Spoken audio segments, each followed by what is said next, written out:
Hello বন্ধুরা, সবাই কেমন আছে? আশা করি সবাই খুব ভালো আছে, আর আমিও ভালো আছি। তো দেখো, আজকে আবারও আমার ভিডিও দেখার জন্য তোমাদের অনেক অনেক অসংখ্য ধন্যবাদ। আর যারা ভিডিওটা দেখছো, পুরো ভিডিওটা দেখো, স্কিপ করে চলে যেও না। আর আজকে বাজার থেকে তো আসেনি, কাল বাজার নিয়ে এসেছিলো, তো বাজারের কিছুটা রেখে দিয়েছিলাম, সেটাই আজকে রান্না করব। তো চলো আজকে কি রান্না করব সেটা তোমাদেরকে দেখিয়ে নিই, ঠিক আছে?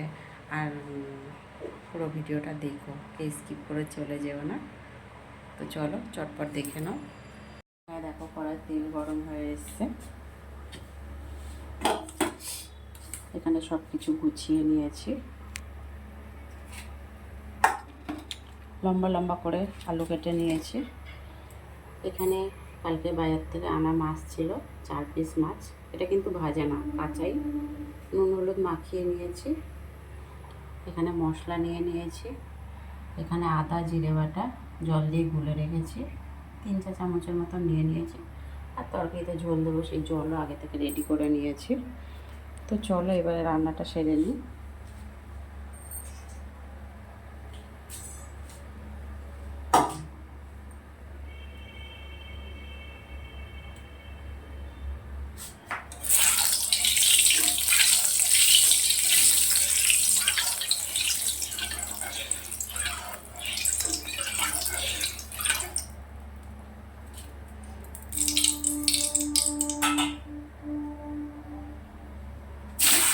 মাছগুলোকে ভেজে নেব।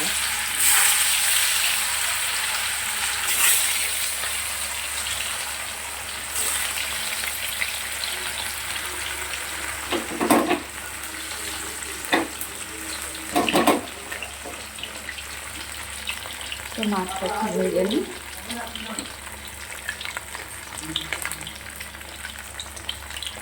তোমরা দেখো, এখানে মাছটা তো ভেজে তুলে নিয়েছি।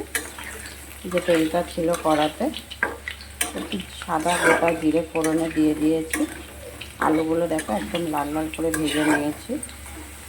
এবারে আমি এতে দেব মশলা, যেটা গুলে রেখেছিলাম, আদা জিরে ধনে একসাথে পেস্ট করে 3-4 চামচের মতন রেখেছিলাম, জল দিয়ে গুলে। এখানে দেখো নুন দিয়ে দিচ্ছি স্বাদ মতন।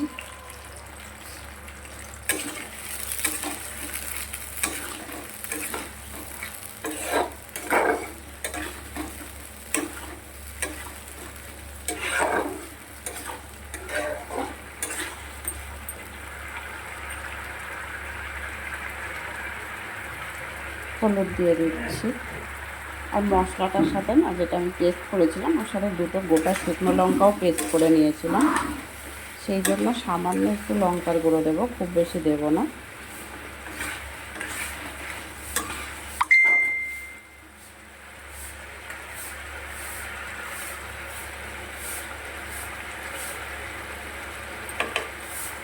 সামান্য দিলাম। এবার আমি মশলাটা খুব ভালো করে ঢেকে ঢেকে, গ্যাসটা একদম কম করে দিয়ে, যাতে আলুটাও সিদ্ধ হয়ে যায়, মশলাটাও যেন কষানো হয়ে যায়, সেইভাবেই মশলাটা কষাবো। তো চলো গ্যাসটা এবার কিছু সময়ের জন্য কমিয়ে দেবো, আর আলু আর মশলাটা ঢেকে দেবো। ঢেকে দিয়ে একদম গ্যাস কম করে দিয়ে কষাতে থাকবো।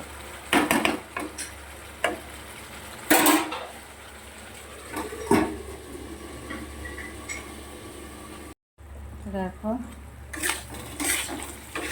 এখানে হচ্ছে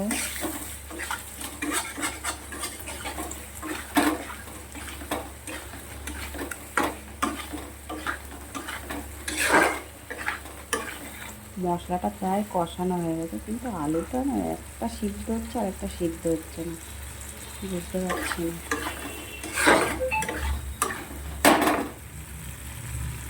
তো আবার একটু সামান্য জল দিয়ে দেবো, আরও কিছু সময় কষিয়ে নেবো। এখনও মশলাটা কষানো হয়নি ভালো করে।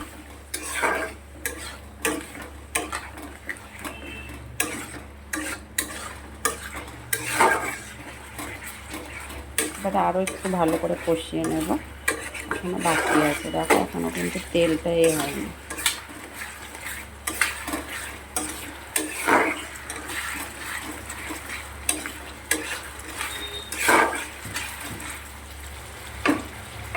আরও কিছু সময় কষিয়ে নেব। তো দেখো মশলাটা তো খুব ভালো করে কষানো হয়ে গেছে, এবার পরিমাণ মতন ঝোল দিয়ে দিচ্ছি।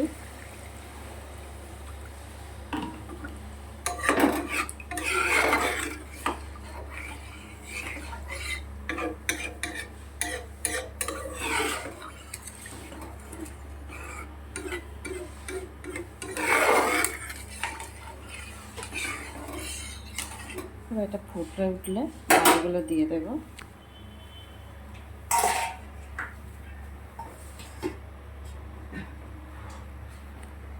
তো বন্ধুরা দেখো এসছি 3-4 মিনিট পর ফিরে, ঝোলটা খুব ভালো করেই ফুটে উঠেছে, আলুও খুব ভালো করে সিদ্ধ হয়ে গেছে। এবার আমি মাছগুলো দিয়ে দেব। আর আজকের মাছে কিন্তু ধনেপাতা থাকলে ধনেপাতা দিতে পারো, টমেটো থাকলে টমেটো দিতে পারো। ওই যে আমি বললাম না আমার বাজারে যাইনি, 2 দিন আগে বাজার নিয়ে এসছে, সেই বাজারেই যা ছিল তাই রান্না করেছি। ওই জন্য টমেটো ধনেপাতা কোনোটাই নেই। আর শীতের সময় তো টমেটো ধনেপাতা দিলে বেশি ভালো লাগে, তরকারি অন্যরকম একটা টেস্ট লাগে।